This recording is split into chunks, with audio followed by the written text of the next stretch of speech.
کندھوں پر کوئی احسان ہوتا ہے تو ہم اس کے بدلے میں اس سے پیار کرتے ہیں۔ ٹھٹھرتے موسم میں جب بدن سردی سے کپ کپا رہا ہو اور کوئی بندہ دودھ کا گرم گلاس پیش کر دے، چائے کی پیالی پیش کر دے، تو ساری زندگی اس کا احسان نسلی شخص کو نہیں بھولتا۔ تو کسی کا احسان جو آپ کے کندھوں پر ہو، آپ اس کے احسان کے بوجھ تلے دبے رہتے ہیں۔ یار اگر کسی سے اس لیے پیار کیا جاتا ہے کہ اس کا آپ کے ذمے کوئی احسان ہے، تو مجھے بتاؤ کائنات میں اتنے احسان کسی کے ہو سکتے ہیں جتنے آمنہ کے لال کے احسانات ہیں؟ ہم حضور کے احسانات کے بوجھ تلے دبے ہوئے۔ میں یہ بات اکثر کہا کرتا ہوں کہ ہمارے بدن پہ اتنے بال نہیں ہیں جتنے رسول اللہ کے احسانات ہیں۔ ہم اپنے وجود میں بھی ان کے مرہون منت ہیں۔ اگر وہ جلوہ گر نہ ہوتے اس کائنات کو خلعت وجود ہی نہ ملتا۔ یہ دنیا بنائی ہی گئی حضور کے لیے۔ انسانیت مقروض ہے جناب رسالت مآب صلی اللہ علیہ وآلہ وسلم۔ کیا آپ نہیں جانتے کہ باپ اپنی بیٹی کو زندہ درگور کر دیتا تھا؟ تو بتاؤ یہ کتنا بڑا ظلم تھا۔ اور میرے اور آپ کے آقا و مولا نے اس زمانے میں جب بیٹیوں کو زندہ درگور کر کے باپ فخر کر رہا تھا، فرمایا لوگوں سن لو میری فاطمہ میرے جگر کا ٹکڑا ہے۔ کسی سے اس لیے پیار کیا جاتا ہے کہ وہ صاحب کمال ہے۔ مشاہیر سے لوگ اسی لیے پیار کرتے ہیں، بڑے بڑے سائنسدانوں سے، بڑے بڑے ہیروز سے، قائدین سے، اہل علم سے لوگ اس لیے پیار کرتے ہیں کہ وہ صاحب کمال ہیں۔ تو کوئی لاؤ نا ایسا صاحب کمال جس نے انگلی کا اشارہ کیا ہو چاند ٹکڑے ہو کے قدموں میں آیا۔ کوئی لاؤ نا ایسا صاحب کمال جس کے ہاتھ اٹھے ہوں سورج پلٹ کے عصر کے وقت پہ آیا ہو۔ کوئی لاؤ نا ایسا صاحب کمال جس نے اشارہ کیا ہو درخت قدموں میں آ کے سجدہ ریز ہو گئے۔ کوئی لاؤ نا ایسا صاحب کمال جس نے اشارہ کیا ہو کھجوریں پکی ہوئی قدموں میں آ کے گری ہو۔ او سڑیاں کھجوراں اگا جاندائے، او پتھرانو کلمے پڑھا جاندائے، قطرے کو سمندر ذرے کو ستارہ کرتے ہیں، کونین کو خم آ جاتا ہے جب زلف سنوارا کرتے ہیں۔ کوئی لاؤ تو صحیح زمانے میں ایسا۔ اچھا کسی سے پیار اس لیے بھی کیا جاتا ہے کہ مستقبل میں اس کی کوئی ضرورت پیش آنی ہوتی ہے تو بندہ تعلق رکھتا ہے۔ تو اگر یہ غرض ہے محبت کی تو بتاؤ نزع سے اوکھا ویلا ہو سکتا ہے؟ بتاؤ حشر سے کوئی اوکھا ویلا ہو سکتا ہے؟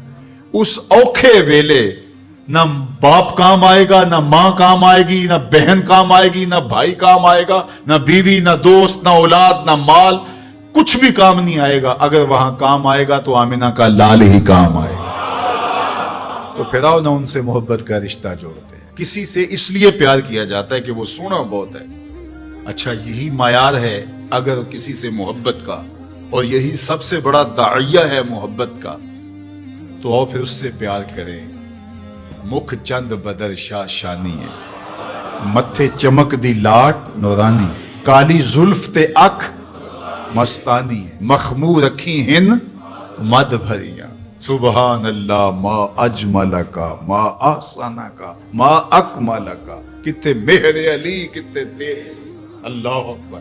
آؤ پھر ان سے پیار کیجیے۔ اور محبت کا ایک تقاضا یہ بھی بیان کیا گیا، حبو کا شیء اکثر ذکر ہو، بندہ جس سے محبت کرتا ہے کثرت سے اس کا ذکر کرتا ہے، کوئی بہانہ تلاش کر لیتا ہے، کوئی راہ تلاش کر لیتا ہے، کوئی سلیقہ کوئی طریقہ ڈھونڈ لیتا ہے ذکر کا۔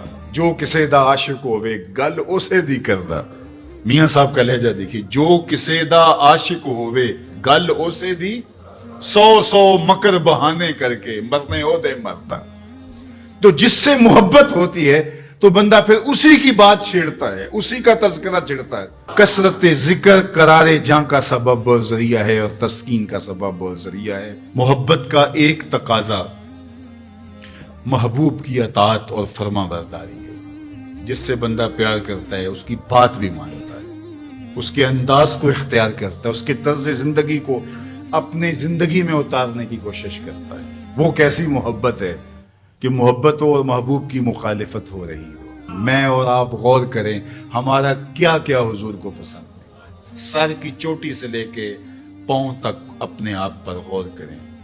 اپنی شادی بیاہ سے لے کے عقیقے ولیمے تک اپنے انداز زندگی پہ غور کرے، اپنے بچپن سے لے کے بڑھاپے تک اپنی زندگی پہ غور کرے، اپنے کاروبار سے لے کر کے طرز معاشرت پر غور کرے، حضور کے نام کے نعرے لگاؤ، حضور پہ درود پڑھو، حضور کے حسن کا ذکر کرو، حضور کی نعتیں پڑھو، محافل سجاؤ، حضور کے لیے قربانیاں پیش کرو۔ لیکن کیا ہم اپنے جذبات کی قربانی نہیں دے سکتے؟ اپنی زندگی کو ان کی محبت کے سانچے میں نہیں ڈال سکتے؟ اگر ہم نہیں ڈال سکتے ہیں تو پھر ہماری محبت ابھی خام ہے، ابھی کچی ہے۔ یہ ربیع الاول کا موسم یہ ہمیں موقع فراہم کرتا ہے۔ کثرت ذکر محبت کی نشت کا سبب ہے۔ حضور کے جمال کا تذکرہ حضور کی محبت کی نشت اور نہضت کا ذریعہ ہے۔ حضور کے فضائل و مناقب کی باتیں سننا حضور سے پیار کو بڑھانے کا ذریعہ ہے، اور پیار جب پیدا ہوتا ہے تو پھر اس کا لازمی نتیجہ عمل اور عملی زندگی بھی ہے۔ اس لیے اس موسم کو بھرپور گزاریے گا، اچھے انداز سے گزاریے گا، اور میلاد کے نام سے کسی خرافات سے اپنے آپ کو محفوظ رکھیے گا۔ یہ دھوم دھڑکے، یہ ڈھول باجے اور یہ رسے باندھ کر کے راستوں کو بلاک کر کے لوگوں کو اذیت پہنچانا، یہ میرے نبی کا طریقہ نہیں ہے۔ خوبصورت انداز سے گھروں میں درودوں کی محافل سجائیے گا، اپنے بچوں کو بٹھا کے سونے محمد پہ درود پڑھیے گا، مساجد میں حضور کے ذکر کی محافل کیجیے گا۔